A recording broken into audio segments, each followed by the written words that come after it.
Donc, le cabinet Capitali a été fondé il y a quelques années de cela maintenant. On est vraiment spécialisé sur toute la partie israélienne. Ça veut dire quoi? Ça veut dire qu'on a une licence en Israël, ce qu'on appelle la licence pensioni, qui nous permet de travailler sur tout type d'assurance en Israël et également la partie financière. Et on va venir à ce sujet également par la suite. Donc, ce qu'on va faire aujourd'hui, on va parler de l'assurance emprunteur en Israël, donc ce qu'on appelle le Chaim Mashkanta. Chaim Mashkanta, c'est l'obligation que vous donne la banque de couvrir une assurance emprunteur pour pouvoir vous couvrir en cas de décès, mais surtout couvrir la banque. Donc, on va aborder ce sujet. Pour ça, j'ai préparé en effet une petite présentation. Et sur la présentation, on va passer slide après slide. Je vous laisserai le soin donc de lire de vous-même la présentation et je vais vous donner des explications à côté de cette présentation. Prenez en considération qu'il s'agit d'un sujet qui n'est pas très vaste dans l'absolu. Les sujets qu'on va aborder à l'avenir, notamment dans 2 semaines sur la partie financière, les épargnes financières que proposent notamment les compagnies d'assurance en Israël qui sont très intéressantes. On pourra aborder le sujet avec un peu plus de questions. On va commencer alors déjà sur l'expertise capitaliste. Donc, comme je vous l'ai dit, on est spécialisé, nous, sur plusieurs types de produits d'assurance et de finance. La première étant donc l'assurance emprunteur qu'on va aborder aujourd'hui. La seconde, les assurances santé privées en Israël. Beaucoup de gens ne le savent pas, mais la coupe Lim souvent ne suffit pas en Israël. Donc, c'est un sujet qu'on abordera peut-être à l'avenir également. Ensuite, vous avez les assurances décès classiques pour pouvoir couvrir sa famille en cas de décès, les épargnes financières qu'on va aborder dans 2 semaines, et ensuite les caisses de retraite et retraites complémentaires. Alors quand on parle de caisses de retraite, on parle de caisses de retraite en Israël, pour quelqu'un qui travaille en Israël et qui a besoin de se constituer une retraite en Israël, et notamment la retraite complémentaire pour les francophones qui arrivent à un certain âge et qui forcément n'ont pas suffisamment d'années devant eux pour se constituer une bonne retraite. Il y a des solutions de retraite complémentaire. Voilà. Maintenant, pour le sujet d'aujourd'hui, donc au programme de ce webinaire, donc on va commencer par notre expertise. Donc comment est-ce qu'on approche chaque client au départ? Comment est-ce qu'on va vérifier en effet les possibilités d'économie et qu'est-ce qu'on va aborder avec chaque client? Ensuite, les pièges à éviter, c'est-à-dire ce qu'on appelle les doublons. Donc malheureusement, il y a beaucoup de doublons, des gens qui payent 2 fois des assurances pour la même couverture. On va également aborder ce sujet. Ensuite, on va parler du paysage assurantiel, c'est-à-dire un petit peu comprendre les acteurs et les critères de tarification de chaque compagnie. Par la suite, je vais vous montrer également une étude de cas réel, c'est-à-dire une analyse financière d'un cas réel de client assez récent qu'on a eu pour vous montrer concrètement sur le terrain comment ça fonctionne. On va aborder également la question de la déclaration de santé, donc la déclaration de santé qui est très importante pour pouvoir souscrire à ce type d'assurance. Ensuite, vous avez l'assurance structure qu'on va pas forcément aborder aujourd'hui, mais je l'ai quand même mis dans la présentation parce que ça fait partie des 2 assurances qui sont obligatoires lorsqu'on prend un prêt immobilier en Israël. Donc, quand je parle de structure, je parle du bâtiment. Je parle de l'assurance bâtiment qui va couvrir votre bien. Ensuite, l'option incapacité de travail, ça les gens ne le savent pas, mais il y a également une option et on va en parler. La stratégie de l'assurance vie décès qui remplace l'assurance emprunteur, et je vais vous en parler donc par la suite, et l'avantage fiscal des indépendants, c'est-à-dire que vous avez la possibilité d'avoir des crédits d'impôt également dessus, on va en parler. Et en dernier lieu, le service clé en main, c'est-à-dire comment nous traitons la partie de A à Z. Alors, on va commencer par la méthodologie. En Israël, il faut savoir que les courtiers en assurance, qui ont en tous les cas la licence, ont un accès à une base de données qu'on appelle le Arabitoire. Le Arabitoire, si vous voulez, c'est la possibilité pour nous de pouvoir scanner avec votre Théoudat Zéhout et la date de délivrance de votre Théoudat Zéhout, de pouvoir scanner vos assurances. C'est-à-dire, c'est ce qui va nous permettre, dans un premier temps, lorsqu'une personne vient à nous, de pouvoir faire une étude de dossier, de lui dire avant de pouvoir commencer à vous faire un devis, on va déjà vérifier. D'ailleurs, la loi oblige le courtier en assurance de devoir faire ce scan-là pour éviter justement de vous faire souscrire à une assurance que vous auriez déjà au préalable. Donc ça, c'est la première partie qu'on va mettre en place pour essayer d'analyser. Ensuite, une fois qu'on va voir quel type d'assurance vous avez aujourd'hui et ce que vous payez pour ce type d'assurance, là, on va commencer à entrer en jeu et faire cette étude de dossier avec vous. La deuxième partie, c'est l'anatomie de l'erreur, donc les doublons. Alors, les doublons, il faut savoir déjà, avant même que je vous explique, moi d'expérience personnelle, on a évalué chez Capitali qu'à peu près 30% des clients qui viennent à nous pour ce type d'assurance-là, c'est-à-dire l'assurance emprunteur, 30% d'entre eux payent des doublons. C'est-à-dire qu'ils ont eu à un moment donné ou à un autre, ou la banque qui leur a fait de manière naturelle une assurance, puisque la banque a la possibilité de vous faire une assurance sans même que vous le sachiez. C'est-à-dire que si la banque ne reçoit pas la police d'assurance que vous auriez faite pour couvrir ce prêt-là, ils ont la capacité, d'un point de vue légal, après quelque temps, de vous faire souscrire à une assurance.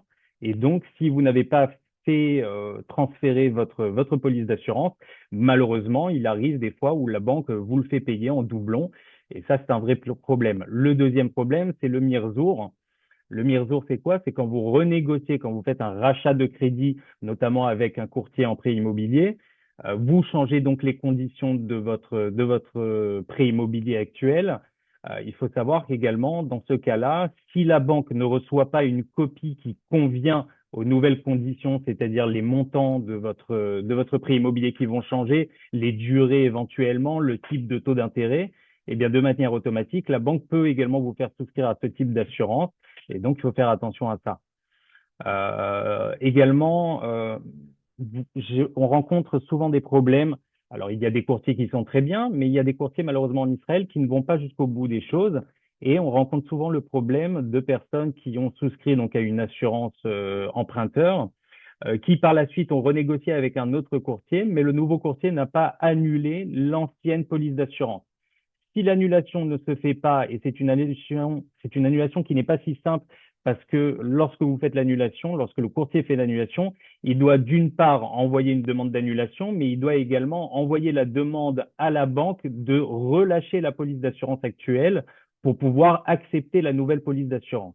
Donc, dans ces cas-là, malheureusement, vous avez souvent des doublons et vous payez pour la même assurance auprès de deux compagnies. Et dans certains cas, les gens ne le savent même pas. Donc nous, notre intervention, c'est qu'on fait, comme je vous l'ai dit, le scan national, on s'occupe de la résiliation, et dans certains cas même également, que vous le sachiez, lorsqu'on remarque qu'il y a déjà deux assurances en cours au même moment, on demande un remboursement rétroactif pour vous auprès de la compagnie. C'est-à-dire la compagnie qui est venue après la première, l'originale, eh bien, on peut se permettre de demander un remboursement rétroactif sur toute la période. Ensuite, on va passer sur le tarif punitif des banques. Alors, l'erreur à ne pas faire.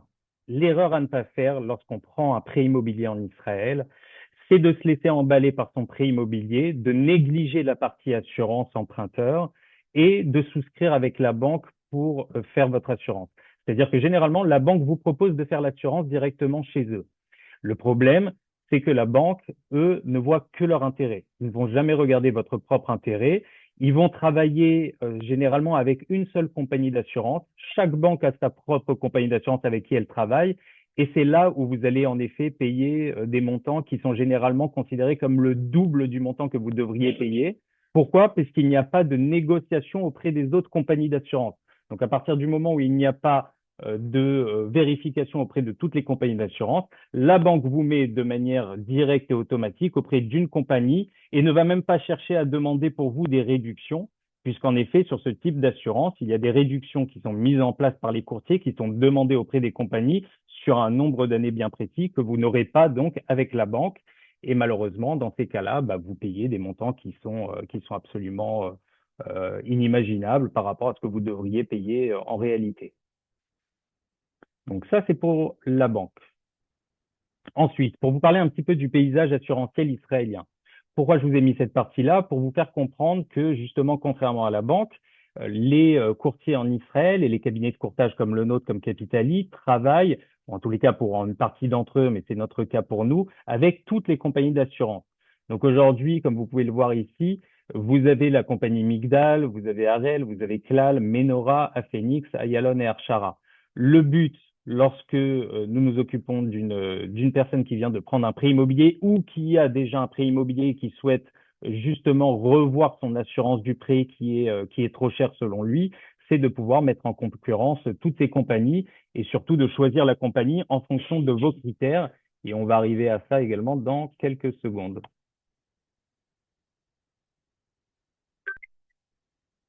Excusez-moi un instant. Voilà. Les critères de tarification. Alors, comment la prime d'assurance est calculée? Déjà, le premier critère, évidemment, c'est l'âge. Ça, on ne peut rien y faire. C'est-à-dire qu'en fonction de votre âge, vous allez payer un prix, donc une prime qui va être plus ou moins élevée. Pourquoi ça? Déjà, pour repartir sur les fondamentaux, une assurance emprunteur, c'est exactement comme une assurance décès standard. La seule différence, c'est qu'en cas de décès, d'accord, on va prendre l'exemple de monsieur et madame Tartampion qui ont pris un prêt immobilier de 2 millions de shekels. Si malheureusement, Shalom, 10 ans après, 5 ans après, le mari décède, Monsieur Tartampion décède, qu'est-ce qui va se passer dans ce cas-là? C'est la compagnie d'assurance qui va venir payer l'intégralité du prêt, donc du restant dû sur le prêt, à la banque. Donc c'est ce qui permet de couvrir la banque en cas de décès, mais c'est ce qui permet également de, malheureusement en cas de décès, de pouvoir laisser vos héritiers ou la veuve ou le veuf tout simplement sans avoir de prêt immobilier à payer par la suite. Le problème de l'âge, comme je vous l'ai dit, c'est que forcément, plus on prend de l'âge, plus les risques de décès augmentent et à partir de ce moment-là, forcément, la prime augmente avec le temps. Le deuxième point, c'est le tabagisme. Donc, il faut savoir qu'évidemment, quelqu'un qui fume ne va pas avoir la même prime d'assurance que quelqu'un qui est non-fumeur. Et la troisième partie, c'est l'état de santé. Donc l'état de santé, c'est-à-dire ce qu'on appelle le BMI, donc c'est-à-dire qu'on va passer sur vos données corporelles, mais également on va faire ce qu'on appelle une déclaration de santé sur lesquelles on va passer sur vos pathologies actuelles, sur les états de santé existants, et ça on va y arriver également par la suite. Donc notre rôle à nous, c'est vraiment d'identifier en fait la meilleure offre et de contester les majorations qui sont injustifiées. C'est-à-dire que en fonction de telle et telle compagnie, ils ont tous des algorithmes qui vont être plus ou moins avantageuses pour ce type de profil-là et plus ou moins avantageuses pour un autre type de profil. C'est-à-dire que quelqu'un qui va avoir un certain âge, qui va être non-fumeur, va payer moins cher auprès de telle compagnie, alors qu'une autre compagnie va être meilleure pour quelqu'un qui est plus jeune, mais qui, elle, serait fumeur. Donc nous, notre but, c'est vraiment de vérifier auprès de toutes les compagnies par rapport à votre profil et de choisir la bonne compagnie. Ensuite, l'évolution tarifaire. Donc, pour vous montrer quand même une petite différence. Donc, sur un exemple concret, par exemple sur 30 ans, là, on a pris sur 30 ans, vous avez la première proposition de la banque, c'est-à-dire que la banque vous a fait une proposition auprès d'une compagnie X, qu'on va appeler la compagnie A. Ensuite, vous avez la compagnie B et la compagnie C. Donc, vous pouvez voir que au départ, vous êtes par exemple, alors ne faites pas attention, il y a marqué dollars, mais on parle de shekel ici, hein. Ça, c'est une erreur sur le graphique, mais en réalité, c'est en shekel. Donc, quand vous voyez la compagnie A, par exemple, proposée par la banque, vous allez commencer, par exemple, à une prime mensuelle de 240 shekels, alors qu'auprès de la compagnie B, une autre compagnie, vous commencez à 200 shekels, et auprès d'une autre compagnie, la compagnie C qu'on aurait choisie, vous commencez à 180 shekels. Donc, dans l'absolu, on peut se dire que la différence au départ n'est pas substantielle, bien que, puisque entre 100, 200 et 240 shekels, on va parler de 20 ou 60 shekels de différence, même si ça fait quand même une différence. Mais le but, c'est surtout de regarder sur la durée. C'est-à-dire que vous pouvez voir que sur cette courbe-là, au fur et à mesure, les compagnies vont augmenter leurs tarifs par rapport à leur algorithme, et c'est vraiment sur la fin qu'on voit la différence. C'est-à-dire que, par exemple, sur une évolution sur 30 ans, auprès de la compagnie qui aurait été choisie, par exemple, par la banque, vous avez une évolution de 158%. Sur une deuxième compagnie de 105%, et auprès d'une compagnie que nous, on aurait choisie, vous aurez une augmentation de 61%. Maintenant, une augmentation, il y aura toujours une augmentation, puisque à partir du moment où vous prenez de l'âge, forcément, la prime mensuelle va augmenter. Le but, c'est de trouver la compagnie avec laquelle, justement, l'augmentation sera la moins importante.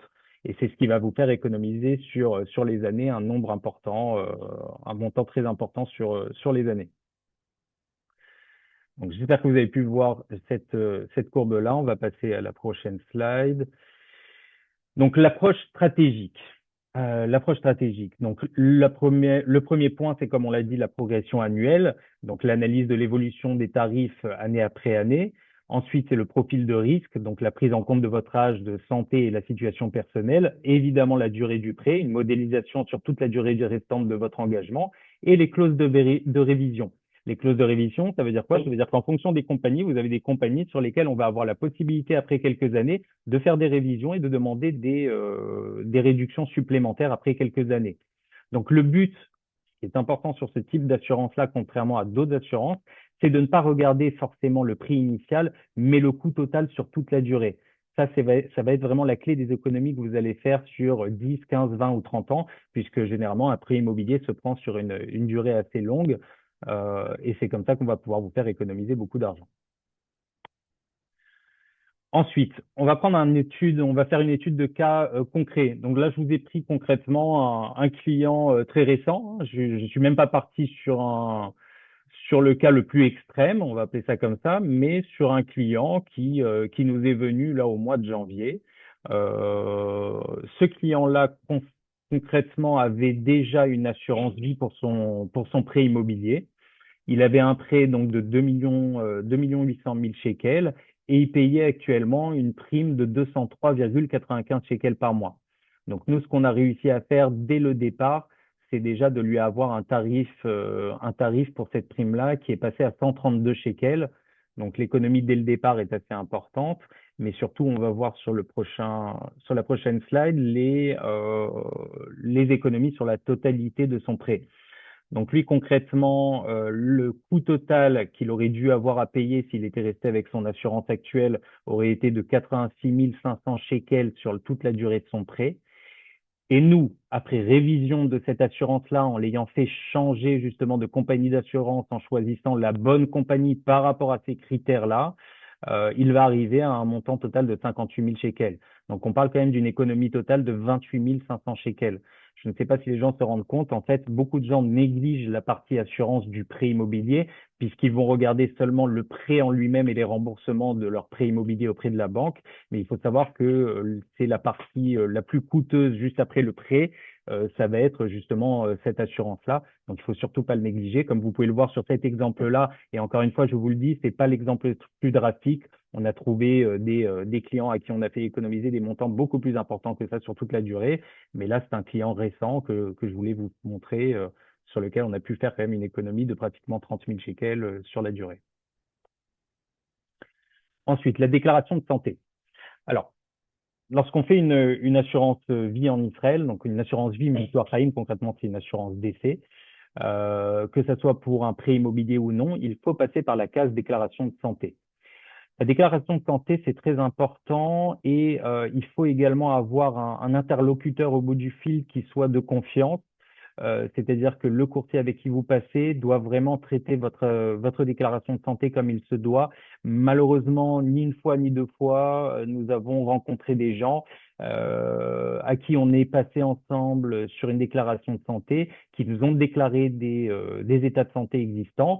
Et lorsqu'on a vérifié auprès de leur ancienne police d'assurance, on a remarqué que ces états de santé-là n'avaient pas été indiqués par le courtier précédent.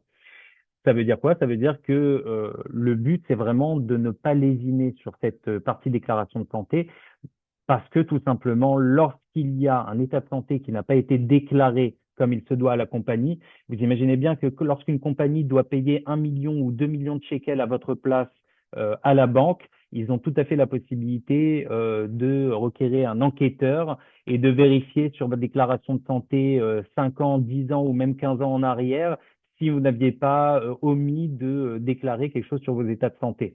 Donc, il ne faut pas plaisanter là-dessus, dans la mesure où si la compagnie se rend compte que vous avez un état de santé que vous avez caché pendant toutes ces années, ça peut vraiment faire des vrais problèmes. Ils peuvent éviter de vous payer le moment venu à votre veuve, à vos enfants, et surtout donc à la banque le montant dû qu'ils auraient dû payer pour votre prêt immobilier. Donc là, c'est justement, on va parler de la nullité du contrat, donc s'il fausse déclaration, le refus de versement du capital et la perte totale, c'est-à-dire les primes payées sans protection.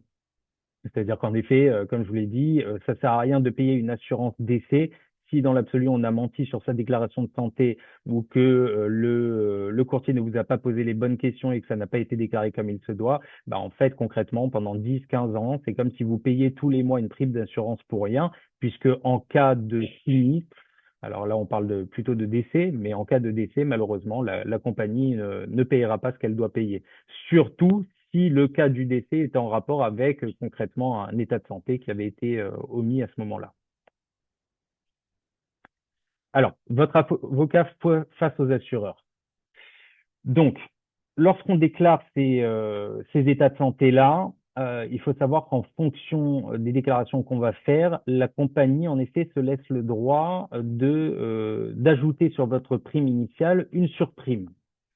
Une surprime, tout simplement, ce qui paraît quand même logique, c'est-à-dire que quelqu'un qui va avoir un état de santé X ou Y va avoir plus de risques de décès sur les 30 ans à venir qu'une personne qui n'a absolument aucun problème de santé au moment de sa déclaration de santé.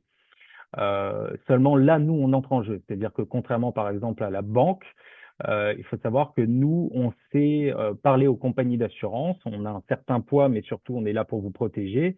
Et lorsqu'une compagnie d'assurance vous donne une surprime initiale, par exemple, de 50%, dans ce cas-là précis, par exemple, on va prendre d'ailleurs ce cas-là précis. Comme vous pouvez voir, l'économie réalisée sur un cas de cholestérol légèrement élevé, on parle de 30 000 shekels sur toute la durée. C'est-à-dire qu'on parle d'une personne qui est à qui la compagnie souhaitait mettre une surprime initiale de 50% de sa prime. Donc un exemple bête et méchant, quelqu'un qui avait une prime, admettons, de 100 shekels, se voit payer 150 shekels sur toute la durée du prêt jusqu'à la fin de son prêt immobilier. Nous, on a réussi à lui faire baisser de 50% la surprime à 15% de surprime finalement. Ce qui veut dire que sur toute la durée du prêt, on a quand même une économie de 30 000 shekels. Donc, si la surprime est excessive et c'est une injustice, nous, on est là pour négocier de manière directe avec la compagnie et c'est ce qui va faire la différence sur la surprime initiale. Ensuite, l'assurance structure. Alors ça, c'est pas un sujet qu'on va aborder aujourd'hui, mais j'ai été obligé quand même de le mettre sur cette présentation, dans la mesure où ça fait partie des deux assurances, comme je vous l'avais expliqué initialement. C'est-à-dire que quand vous prenez un prêt à la banque en Israël, la banque va vous demander deux polices d'assurance. Ils vont vous dire, amenez-nous d'abord une police d'assurance qui va vous couvrir au niveau de votre décès, mais également une assurance qui va vous couvrir au niveau du bâtiment. Donc cette assurance structure-là, elle doit inclure trois couvertures que demande la banque. Donc la base, c'est ce qu'on appelle l'incendie, le séisme, les tempêtes, etc. Et ensuite, vous avez le dégât des eaux et le tiers, c'est-à-dire la responsabilité civile ce qui peut être causé à autrui.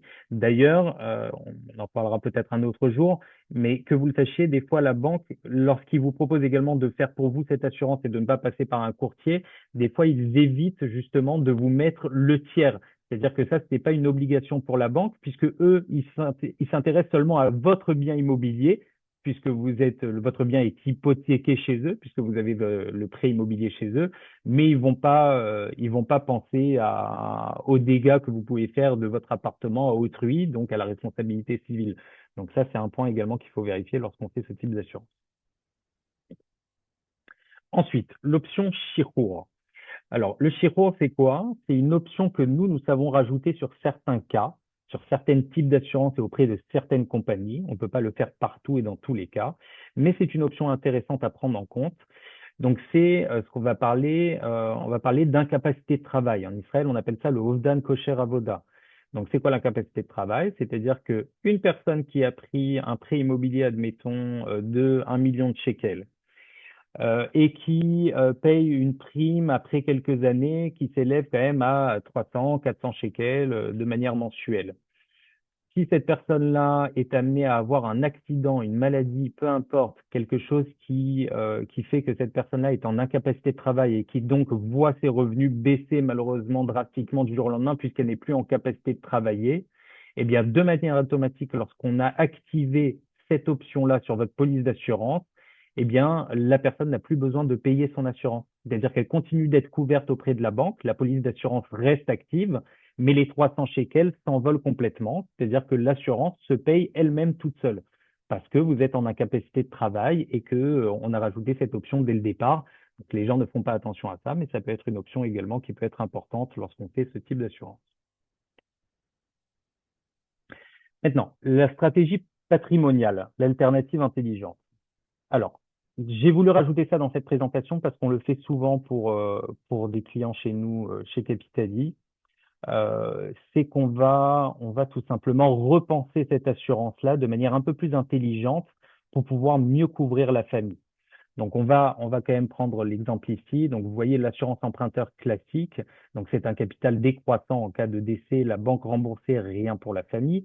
Et la solution Capitali, donc vous avez un capital fixe, admettons, de 2 millions de 2 millions de shekels. Et en cas de décès, la banque est remboursée et le surplus reste pour la famille. Donc, l'avantage du surplus financier, c'est-à-dire qu'en fait, on va convertir cette assurance au lieu de prendre ce qu'on appelle un Bitoire Haim Mashkanta, c'est-à-dire une assurance emprunteur, on va prendre une assurance décès classique de 2 millions de shekels, admettons, si votre prêt est de 2 millions. Mais la différence, c'est qu'au fil des ans, comme vous le savez, vous remboursez votre prêt immobilier au fur et à mesure. Donc forcément, vous ne devez plus la même chose à la banque au jour J quand vous avez pris le prêt que 10 ans après. Dans une assurance emprunteur, c'est pris en compte par les compagnies d'assurance et il y a un système qui calcule ce montant-là au fur et à mesure. Et le jour où vous avez un décès, c'est la compagnie d'assurance qui va venir payer donc le restant dû. La différence lorsqu'on prend une assurance décès classique et qu'on va hypothéquer cette police d'assurance en faveur de la banque, c'est qu'on va rester sur le même montant. C'est-à-dire que vous avez pris 2 millions de shekels dès le départ, vous allez être assuré sur 2 millions de shekels sur toute la période de votre assurance. C'est-à-dire que le surplus financier va venir couvrir votre famille. Si vous avez commencé avec 2 millions de shekels et qu'après, admettons, 5 ou 10 ans, il vous reste 1 million de shekels à payer à la banque, eh bien, le jour du décès, la compagnie d'assurance va payer ces 1 million de shekels là à la banque et le surplus d'1 million de shekels va revenir directement à votre famille. Donc, ça vous permet de vous couvrir dans les deux cas, c'est-à-dire de couvrir votre banque, mais également de couvrir votre famille pour qu'ils se retrouvent également avec de l'argent en plus de l'appartement et de ne plus avoir à payer la banque. Donc ça, c'est également un montage qu'on peut mettre en place. Donc là, je vous ai donné c'est exactement ce que je viens de vous expliquer, mais c'est pour vous le montrer. Donc un capital assuré de 2 millions. Vous avez la dette de la banque qui décline au fur et à mesure. Le décès, admettons, qui advient après 15 ans. Donc, il y a 1 million de shekels à payer à la banque, puisqu'il ne reste plus qu'un million de shekels. Et concrètement, vous avez 1 million de shekels qui seront versés directement à votre famille. Alors, quand je dis votre famille, je parle des ayants droit, évidemment, les héritiers, que ce soit la veuve ou les enfants. Maintenant, l'avantage fiscal pour les indépendants. On a beaucoup d'indépendants en Israël qui ont une assurance vie, qui ont une assurance emprunteur, ne le savent pas et ne le font même pas. Qu'est-ce qu'ils ne font pas? Ils ne font pas ce qu'on appelle le zikouïmat. Le zikouïmat en Israël, c'est ce qu'on appelle un crédit d'impôt. Le crédit d'impôt, il vient directement réduire le montant de l'impôt que vous devez payer. C'est de l'argent que vous récupérez. C'est-à-dire, on va prendre un exemple concret.